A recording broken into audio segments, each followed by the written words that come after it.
এবছরের ৩০ জুন শুরু হয় এইচএসসি পরীক্ষা। রুটিন অনুযায়ী লিখিত পরীক্ষা শেষ হওয়ার কথা ১১ই আগস্ট। এরপর শুরু হবে ব্যবহারিক পরীক্ষা।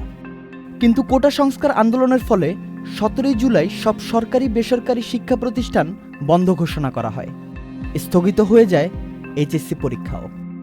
এদিকে আন্দোলনের দাবানল সারা দেশে ছড়িয়ে পড়লে বিশ্ববিদ্যালয়ের ছাত্রদের সাথে সকল শ্রেণীর মানুষ যুক্ত হয় এইচএসসি পরীক্ষার্থীরাও। সেই আন্দোলনে প্রায় কয়েকশো পরীক্ষার্থী আহত হয়, কিছু পরীক্ষার্থী মারা যান, এমনকি জেলও হয় অনেক পরীক্ষার্থীর। ২ আগস্ট শেখ হাসিনা সরকারের সিদ্ধান্তে ২ জন শিক্ষার্থীকে কারাগারে বসে পরীক্ষা দেওয়ার সুযোগ দেওয়া হয়। ৩ আগস্ট বেশ কয়েকজন পরীক্ষার্থীকে জামিনে মুক্তি দেওয়া হয়। সবকিছু মিলিয়ে এইচএসসি পরীক্ষা এক অনিশ্চয়তায় ঝুলে পড়ে। আমাকে আমার আপুর বাসা থেকে, আমার ভাগ্নির জন্মদিন ছিল, ওইখান থেকে আমাকে আটক করা হয়। রাত ১২টার সময় আমাকে আটক করা হয়। আমি জানতাম না যে তারা আমাদের এভাবে ধরবে। সরকার পরিবর্তনের পর সবকিছু স্বাভাবিক হলে ১১ই সেপ্টেম্বর থেকে স্থগিত পরীক্ষাগুলো নেওয়ার জন্য অন্তর্বর্তী সরকারের কাছে প্রস্তাব দিয়েছিল শিক্ষা বোর্ড।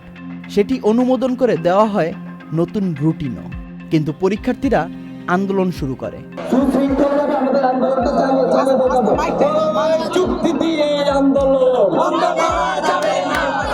তারা বলেন মাত্র ১.৫ বছর সময় পেয়েছে তারা, আবার ১০০ নম্বরের পরীক্ষা দেওয়ার কথা বলা হচ্ছে। অনেক শিক্ষার্থী আহত হয়ে চিকিৎসা নিচ্ছেন এবং অনেকে নানাভাবে ক্ষতিগ্রস্ত হয়েছেন। শিক্ষা মন্ত্রণালয় থেকে আহত পরীক্ষার্থীদের ব্যাপারে কোনো সিদ্ধান্তও নেওয়া হয়নি। তারা কিভাবে পরীক্ষা দিবে বা কবে তাদের পরীক্ষা নেওয়া হবে। সবকিছু মিলিয়ে পরীক্ষার্থীরা এক দফা এক দাবি নিয়ে গত কয়েকদিন ধরে আন্দোলন করে আসছে। আজকে পরীক্ষা বাতিলের দাবিতে সচিবালয়ের সামনে শিক্ষার্থীরা আন্দোলন করেন। শিক্ষার্থীদের আন্দোলনের মুখে অন্তর্বর্তী সরকারের শিক্ষা উপদেষ্টা ওয়াহিদুদ্দিন মাহমুদের সভাপতিত্বে একটি বৈঠকে এইচএসসি এবং সমমানের অবশিষ্ট পরীক্ষাগুলো বাতিলের সিদ্ধান্ত নেওয়া হয়। মারুফুজ্জামান, চ্যানেল আই। প্রিয় নম্বর সেট করে বিকাশে সেন্ড মানি করুন ফ্রি।